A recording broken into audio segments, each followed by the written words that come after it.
Hello students, welcome back to my channel study point. तो last class में हमने किया था ह्यूमन एक्टिविटीज, ठीक है, जिसमें हमने काफी कुछ पढ़ा था। आज हम करेंगे business activities and classification and rate. Let's begin with this topic.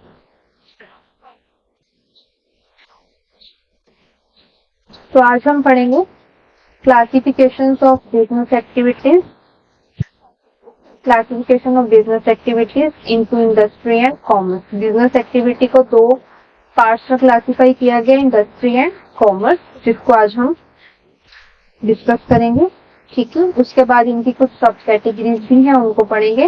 उसके बाद हम बिजनेस रिस्क को डिस्कस करेंगे। Then consideration for starting a new business venture, की न्यू बिजनेस स्टार्ट करते टाइम हमें किन किन बातों का ध्यान रखना चाहिए, क्या क्या चीजें हमें कंसीडर करनी चाहिए। तो let's begin with this topic.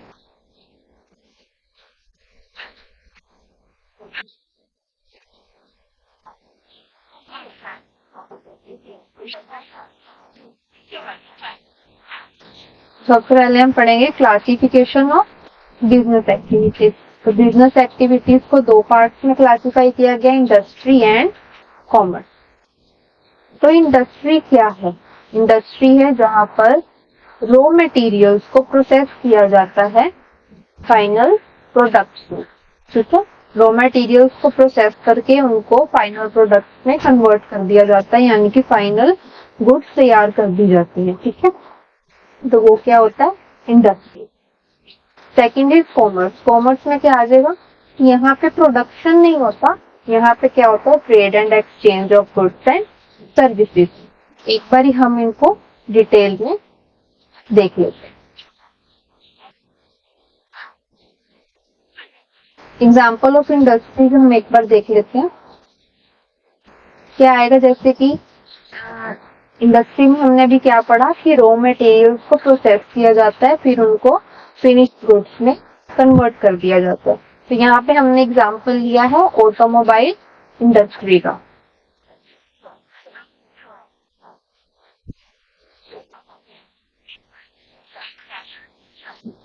तो यहाँ पे हमने एग्जाम्पल लिया है ऑटोमोबाइल इंडस्ट्री का, जैसे टाटा मोटर्स, मारुति सुजुकी। तो ये सब क्या करते हैं? ये पहले रॉ मटेरियल को यूज करते हैं, जैसे कि स्टील, रबर, ग्लास, प्लास्टिक, ठीक है। और इन सबको कंबाइन करके, इन सबको यूज करके वो क्या बनाते हैं? व्हीकल्स बनाते हैं, जैसे कि बस, कार, ट्रक, ठीक है। तो यहाँ पे सबसे पहले उन्होंने क्या किया? रॉ मटेरियल्स को यूज किया, ठीक है। रॉ मटेरियल को यूज करके उन्होंने व्हीकल्स यानी कि फाइनल प्रोडक्ट बना दिया, ठीक है। कॉमर्स में क्या था? कॉमर्स में प्रोडक्शन नहीं होता। कॉमर्स में क्या था? इन्वॉल्व ऑफ ट्रेड एंड, ठीक है, involve of trading goods and services. तो यहाँ पे क्या है? एग्जाम्पल से हम समझते हैं। यहाँ पे एक मोबाइल मैन्युफैक्चरर है जिसने फोन्स प्रोड्यूस किए, ठीक है, लेकिन कस्टमर तक पहुंचाने के लिए उस फोन को कई सारी प्रोसेस से गुजरना पड़ा। पहले फोन प्रोडक्शन प्लेस से होलसेलर के पास गया, होलसेलर से रिटेलर के पास गया, देन रिटेलर ने ट्रांसपोर्ट का यूज किया, ठीक है। Banking and insurance is needed in this process, तो हम उसको यूज करेंगे। अदरवाइज ट्रांसपोर्ट की हेल्प से रिटेलर्स ने क्या किया? गुड्स को कंज्यूमर पहुंचा दिया, ठीक है। तो ये थे इंडस्ट्री एंड कॉमर्स की example. Business activities broadly categorized in these two main areas, each with distinct functions in the economic ecosystem. Okay, I hope कि आपको इंडस्ट्री और कॉमर्स का मीनिंग क्लियर हो गया होगा। नेक्स्ट हम करेंगे इनकी कुछ सब कैटेगरी, ठीक है। इंडस्ट्री की क्लासिफिकेशन करते हैं आगे। इंडस्ट्री को भी तीन पार्ट्स में क्लासिफाई किया गया, प्राइमरी इंडस्ट्री, सेकेंडरी इंडस्ट्री और टर्शरी इंडस्ट्री। तो प्राइमरी इंडस्ट्री में क्या होता है? यहाँ पे नेचुरल रिसोर्सेज को एक्सट्रैक्ट करके उनकी प्रोसेस की जाती है, ठीक है। प्राइमरी इंडस्ट्रीज में क्या होता है? नेचुरल रिसोर्सेज को एक्सट्रैक्ट करके उनकी प्रोसेसिंग की जाती है। जैसे कि अब हम इसका एक एग्जांपल देखते हैं।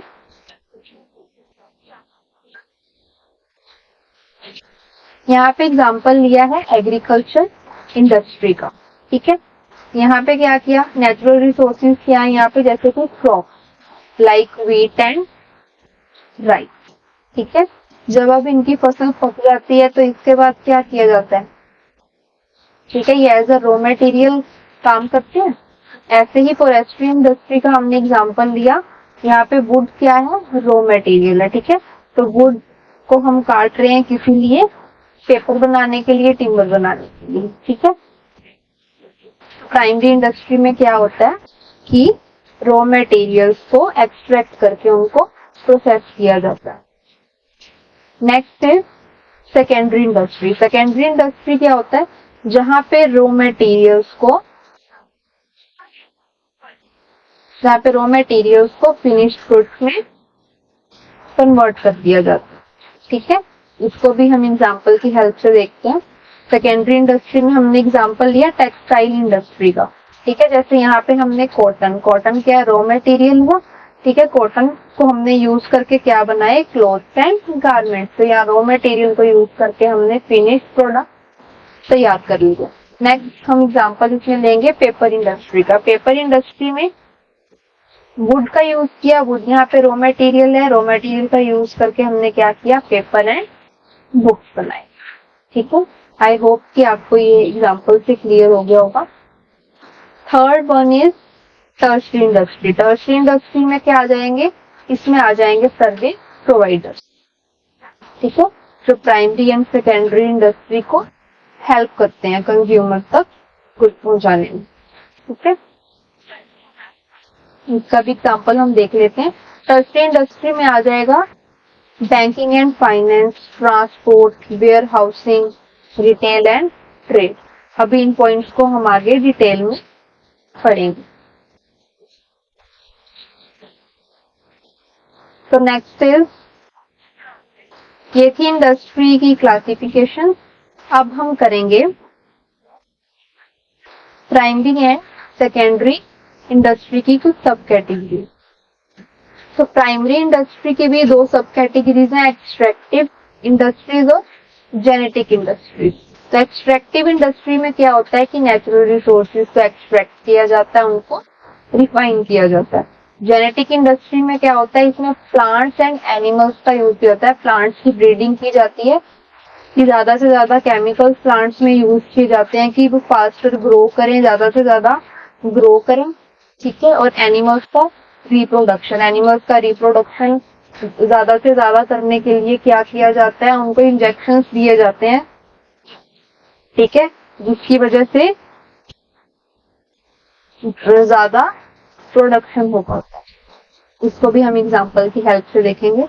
एक्सट्रैक्टिव इंडस्ट्री में एग्जांपल लिया है माइनिंग इंडस्ट्री का। माइनिंग इंडस्ट्री में क्या चीजें आ जाएंगी, कोल, आयरन, गोल्ड एंड कॉपर। यहाँ पे नेचुरल रिसोर्सेज को क्या किया जा रहा है, एक्सट्रैक्ट किया जा रहा है, उनको निकाला जा रहा है। Next is forestry industry. Forestry industry में क्या आएगा, कटिंग वुड, टिम्बर, बैम्बू, ठीक है। तो ये क्या है, नेचुरल रिसोर्सेज जिनको एक्सट्रैक्ट किया जा रहा है। Next is example of genetic industry. Genetic industry में क्या था कि एनिमल्स का रिप्रोडक्शन और प्लांट्स की ब्रीडिंग। तो यहाँ पे मैंने एग्जांपल लिया डेयरी फार्मिंग का। डेयरी फार्मिंग में काउज एंड बुफेलोज को पाल रहे हैं लोग, किसके लिए, फॉर मिल्क, बटर एंड चीज, ठीक है। जो काउ एंड बुफेलो से हमें मिल्क मिलेगा, उससे हम बटर एंड चीज प्रोड्यूस कर पाएंगे। Next is poultry farms. Poultry farms में हैंस एंड डक, ठीक है, इनकी ब्रीडिंग की जा रही है, सॉरी इनका रिप्रोडक्शन किया जा रहा है for eggs and meat. I hope कि आपको ये पॉइंट क्लियर होगा। नेक्स्ट अब हम करेंगे सेकेंडरी इंडस्ट्री। सेकेंडरी इंडस्ट्री में भी दो सब कैटेगरीज हैं, मैन्युफैक्चरिंग इंडस्ट्री और कंस्ट्रक्शन इंडस्ट्री। मैन्युफैक्चरर्स में चार पार्ट्स आ जाएंगे, analytical, synthetic, processing and assembling, जिनको हम वन बाय वन यहाँ पे डिस्कस करेंगे।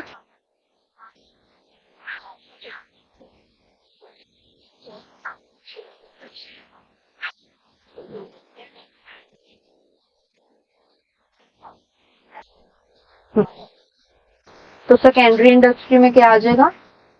Analytical, synthetic, processing and assembly. Analytical industry कौन सी इंडस्ट्री होती है कि जहां पर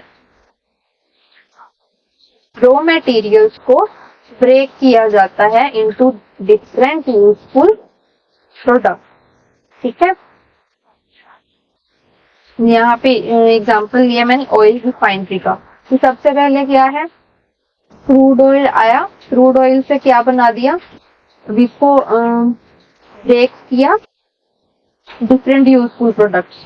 जैसे कि क्रूड ऑयल से क्या क्या बना दिया, petrol, diesel, kerosene, LPG etcetera. ठीक है, सेकंड एग्जांपल इसमें लिया है डेयरी इंडस्ट्री का। यहाँ पे मिल्क को सेपरेट किया गया, मिल्क को ब्रेक किया गया, जिसमें क्रीम, बटर, घी है। Next is synthetic industry. Synthetic industry में क्या होता है, जहां पर डिफरेंट रॉ मटेरियल्स को, ठीक है, कंबाइंडली यूज किया जाता है for making a new product. एक नया प्रोडक्ट बनाने के लिए डिफरेंट रॉ मटेरियल्स को इकट्ठा करके उनको यूज किया जाता है। यहाँ पे एग्जांपल दिया है टेक्सटाइल इंडस्ट्री का। टेक्सटाइल इंडस्ट्री में क्या यूज हुआ, केमिकल्स प्लस पेट्रोलियम प्रोडक्ट्स। अब इन दोनों डिफरेंट रॉ मटेरियल्स को यूज करके क्या बना दिया, फैब्रिक्स बना दिए, नायलॉन का, पॉलिस्टर का। ठीक है, next example is cosmetic industry. Cosmetic industry में भी डिफरेंट केमिकल्स यूज किए, ऑयल्स यूज किए, फ्रेग्रेंसेस यूज करे। अब इन तीनों रॉ मटेरियल्स को कंबाइन करके यूज करके क्या बना दिया गया, एक फेस क्रीम बना दी गई। ठीक है, तो ये था synthetic industry. Next is processing industry. Processing industry में क्या आ जाएगा, जहां पर रॉ मटेरियल को फिनिश्ड प्रोडक्ट बनने से पहले कई स्टेजेस से प्रोसेस होके गुजरना पड़ता है। ठीक है, तो यहाँ पे जैसे एग्जांपल लिया हमने टेक्सटाइल इंडस्ट्री का। यहाँ पे कॉटन रॉ मटेरियल है। ठीक है, कॉटन से यार्न बना, यार्न से फैब्रिक और फैब्रिक से क्लोथ। ठीक है, अब कॉटन रॉ मटेरियल है, क्लोथ फाइनल प्रोडक्ट। ठीक है, अब इन दोनों के बीच में जो ये प्रोसेस हुई यार्न और फैब्रिक की, तो ये क्या था, प्रोसेस हुई। ठीक है, next is paper industry. Paper industry में वुड क्या है, वुड यहाँ पे रॉ मटेरियल है, पेपर यहाँ पे क्या है, फिनिश प्रोडक्ट है। ठीक है, तो रॉ मटेरियल का यूज करके पेपर जो फिनिश प्रोडक्ट हमने बनाया, इसके बीच में दो प्रोसेस हुई। पेपर तक बनने से पहले यहाँ पे दो प्रोसेस हुई कि वुड को पल्प में कन्वर्ट किया गया, देन पल्प को शीट्स में, एंड शीट से paper. Last is assembling. Assembling में क्या होता है कि डिफरेंट फिनिश्ड पार्ट्स को असेंबल किया जाता है। ठीक है, और उनको इकट्ठा यूज करके क्या बनाया जाता है, न्यू फाइनल प्रोडक्ट। यहाँ पे एग्जांपल दिया है ऑटोमोबाइल इंडस्ट्री। ऑटोमोबाइल इंडस्ट्री में अब डिफरेंट फिनिश्ड पार्ट्स यूज करें, यहाँ engine, tyre, seats, batteries, light. ठीक है, अब इन डिफरेंट पार्ट्स का यूज करके क्या बना दिया, car and bike. Next is computer industry. Computer industry में क्या यूज हुआ, CPU, monitor, keyboard, mouse, hard disk. अब ये पांचों क्या है, कंप्यूटर के कंपोनेंट्स हैं। इन कंपोनेंट्स को असेंबल किया गया और इनको मिलाकर बना दिया गया कंप्यूटर। ठीक है, तो ये क्या था, सेकेंडरी इंडस्ट्री का फर्स्ट सब category, manufacturing industry. Second is construction industry. Construction industry में क्या होता है, यहाँ पे भी किसी भी तरह की मैन्युफैक्चरिंग नहीं की जाती। यहाँ पे क्या होता है, कंस्ट्रक्ट किया जाता है। जैसे कि बिल्डिंग्स में होम्स आ गए, ऑफिसेज आ गए, अपार्टमेंट्स आ गए। ठीक है, यहाँ पे ब्रिज बना दिए, ब्रिज कंस्ट्रक्ट किए, डैम्स कंस्ट्रक्ट किए, रोड कंस्ट्रक्ट किए। ठीक है, तो ये सब किस में आ जाएगा, कंस्ट्रक्शन इंडस्ट्री। आई होप कि आपको ये सब पॉइंट्स क्लियर होंगे। Next is commerce, bridging producers and consumers. Commerce क्या होता है, एक ब्रिज बनाता है प्रोड्यूसर से कंज्यूमर तक गुड्स को पहुंचाने में, ठीक है। तो कॉमर्स क्या है, ओवरकम करता है hindrances in the exchange process. Hindrances मतलब की डिफिकल्टी, ठीक है। इन डिफिकल्टी को ओवरकम करने के लिए क्या क्या यूज करता है, कॉमर्स में क्या क्या आ जाएगा, ट्रेड। ट्रेड में overcome hindrance of person by connecting producers and consumers. Next is insurance, overcome hindrance of risk by providing protection against losses. Insurance क्या करता है, प्रोटेक्शन प्रोवाइड करता है बिजनेस को लॉस के केस में। नेक्स्ट इज ट्रांसपोर्टेशन, ट्रांसपोर्टेशन में क्या होता है, ओवरकम हिंड्रेंस ऑफ प्लेस, ठीक है, कि एक प्लेस से दूसरे मतलब कंज्यूमर के प्लेस तक गुड्स को पहुंचाने में क्या हेल्प करता है, ट्रांसपोर्टेशन, ठीक है, by moving goods from the place of production to the place of consumption. Next is banking. Banking क्या करता है, ओवरकम करता है किस डिफिकल्टी को, बाय प्रोवाइडिंग क्रेडिट फैसिलिटी, कि अगर कभी बिजनेस के पास सफिशिएंट फंड्स नहीं बचे हैं तो बैंक क्या हेल्प करता है, उनको क्रेडिट फैसिलिटीज प्रोवाइड करता है। Next is storage, overcome hindrance of time by preserving goods until needed, ठीक, पहले ही हमने लार्ज क्वांटिटी में प्रोडक्शन करके रख लिया, ठीक है, तो अब उन गुड्स को स्टोर करने के लिए जगह भी चाहिए होगी, ठीक है, तो वहां पे क्या चीज काम आती है, वेयर हाउसिंग, ठीक है, ये गोदाम टाइप होते हैं, तो यहाँ पे हम अपने गुड्स को स्टोर कर सकते हैं। तो ये था कॉमर्स की कुछ कंपोनेंट। नेक्स्ट हम करेंगे classification of trade.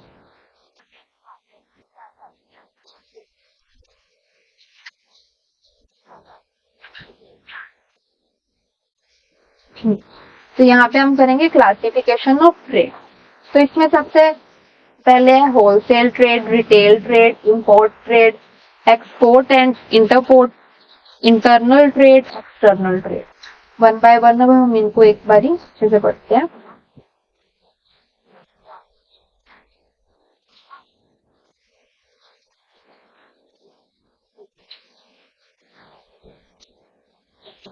First is wholesale trade. Wholesale trade में क्या है, buying goods in large quantities from producers और manufacturers and selling them in smaller quantities to retailers, ठीक है, कि जो होलसेलर होते हैं, ठीक है, पहले क्या आ जाएगा इसमें, होलसेलर जो हम पढ़ ही रहे हैं होलसेल ट्रेड।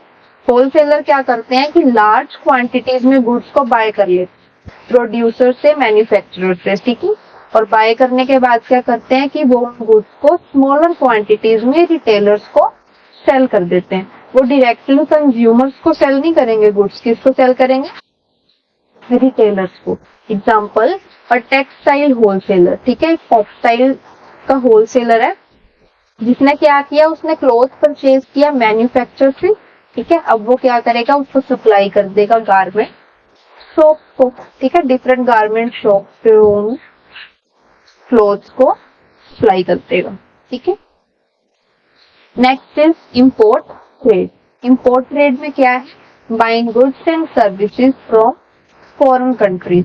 अगर हमारी कंट्री फॉरेन कंट्री से कुछ गुड्स एंड सर्विसेज बाय कर रही है तो वो किसके अंडर में आ जाएगा, इंपोर्ट ट्रेड।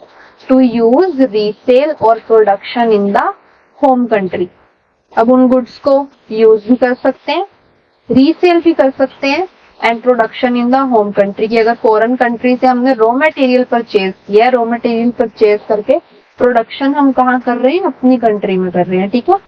एग्जाम्पल्स, जैसे इंडिया इंपोर्ट करता है crude oil from Saudi Arab and India import करता है जैसे कि गोल्ड फ्रॉम साउथ अफ्रीका, तो ये किसके अंदर में आ जाएगा, इंपोर्ट ट्रेड।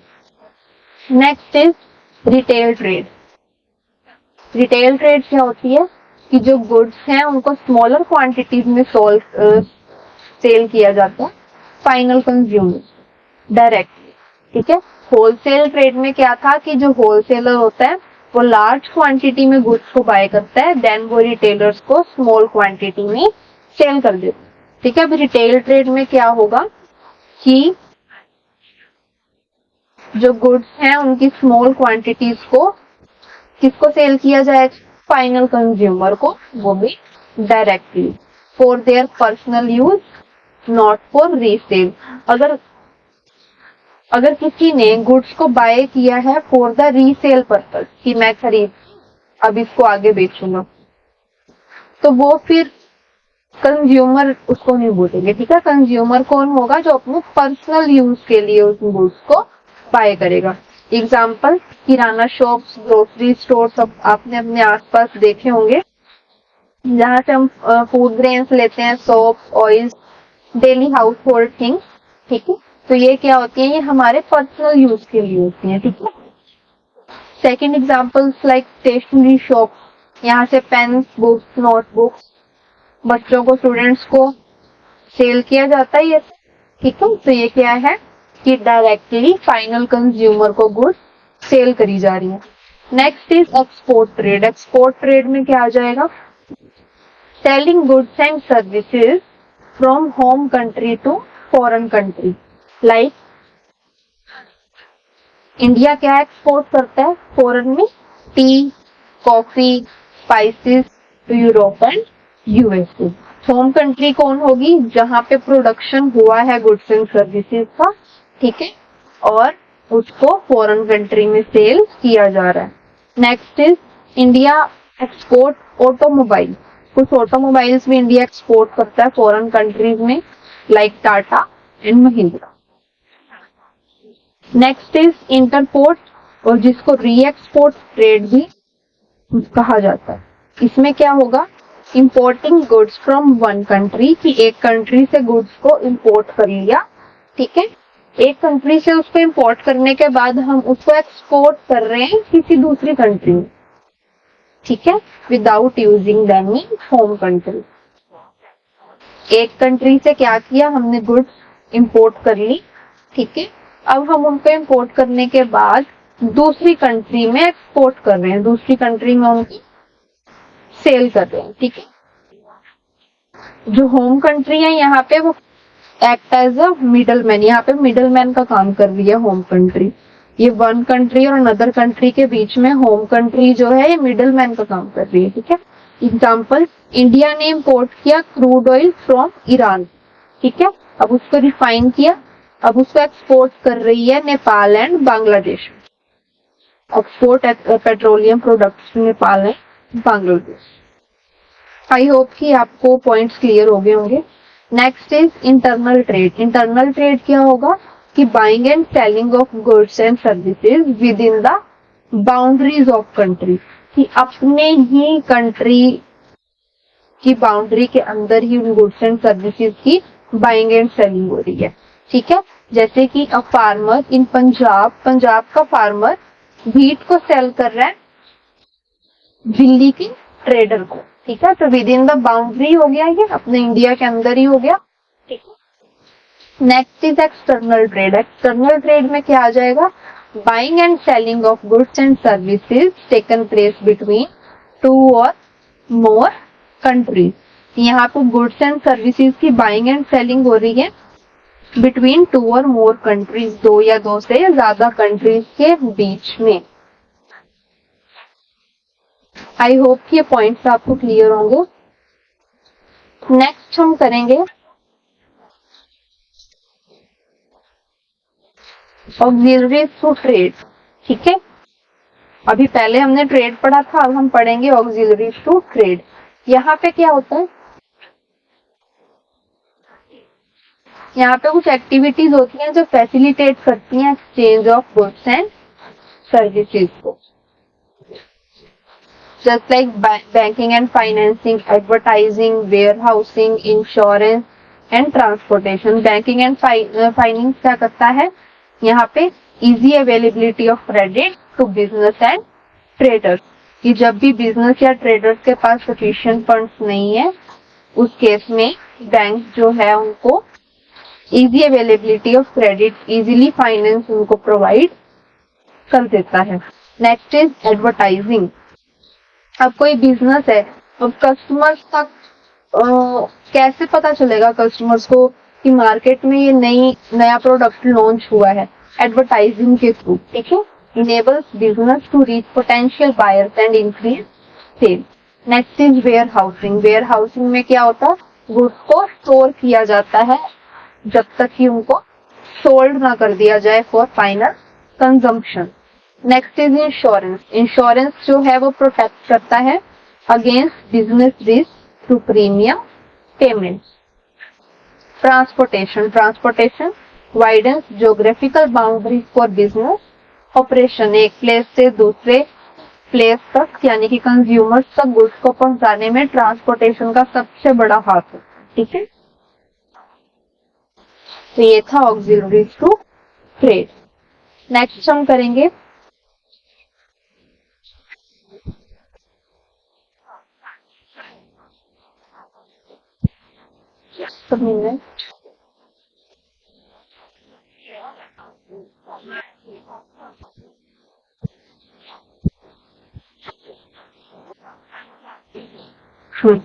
नेक्स्ट हम करेंगे बिजनेस रिस्क।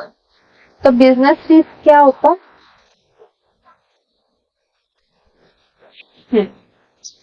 बिजनेस रिस्क क्या है? The possibility that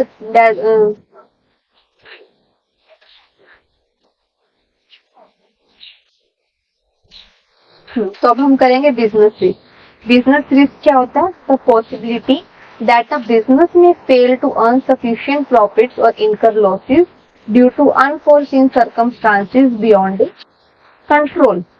her business को रिस्क फेस करना पड़ सकता है, ठीक है। रिस्क को कभी भी पूरी तरह से खत्म नहीं किया जा रिस्क भी कई टाइप के होते हैं, ठीक है।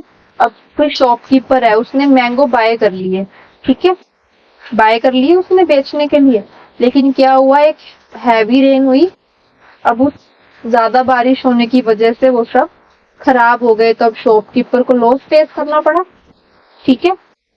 अब कोई मोबाइल कंपनी है, मोबाइल कंपनी ने न्यू फोन लॉन्च किया, ठीक है, मोबाइल कंपनी ने न्यू फोन लॉन्च किया, लेकिन जो कस्टमर है अब उनको कॉम्पिटिटर्स का मॉडल पसंद आ रहा है कि नहीं हमें तो ऐसा मोबाइल लेना था, तो अब ये मोबाइल कंपनी वाले को क्या हो गया, लॉस, ठीक है, इकोनॉमिक इश्यू हो गया। अब कोई फैक्ट्री है, ठीक है, वहां पे वर्कर्स ने स्ट्राइक कर दी, उस केस में भी अब बिजनेस को लॉस हो रहा है, ठीक है। गवर्नमेंट है, गवर्नमेंट ने कोई मार्केट से रिलेटेड कोई नई पॉलिसी बना दी, ठीक है, कोई टैक्स में चेंजेस कर दिए, टैक्स पॉलिसी में चेंजेस कर दिए, तो उससे भी क्या हो सकता है, लॉस हो सकता है। तो ये सब चीजें हाथ में नहीं है कि इनको बिजनेसमैन कंट्रोल कर पाए। कुछ हद तक कंट्रोल कर सकता है, लेकिन बिल्कुल पूरी तरह से खत्म नहीं कर सकता, ठीक है। आई होप कि आपको इसका मीनिंग अच्छे से पता चल गया होगा कि यहाँ पे पॉसिबिलिटी होती है कि बिजनेस फेल हो सकता है इन अर्निंग सफिशिएंट प्रॉफिट्स और incur losses due to unforeseen circumstances beyond its control. यहाँ पे रिस्क के दो टाइप्स हैं, speculative risk, pure risk. Speculative risk क्या होता है कि यहाँ पे प्रॉफिट भी हो सकता है और लॉस भी हो सकता है, इक्वल चांस है, ठीक है।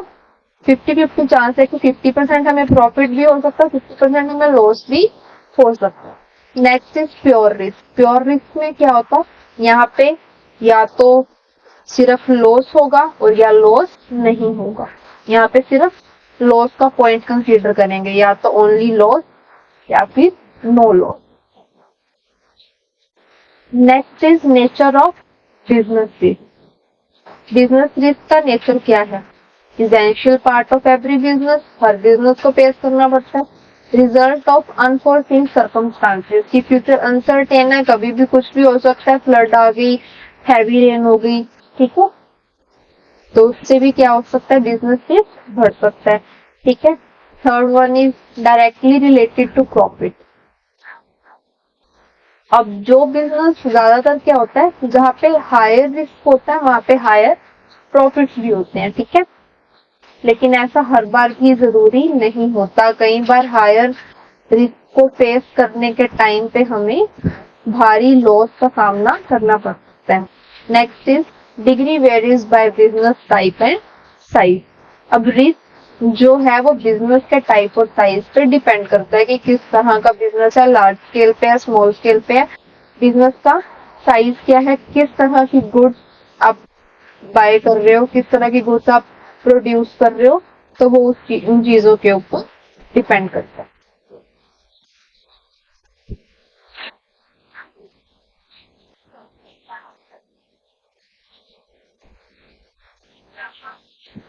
अब हम पढ़ेंगे कॉजेज ऑफ बिजनेस रिस्क।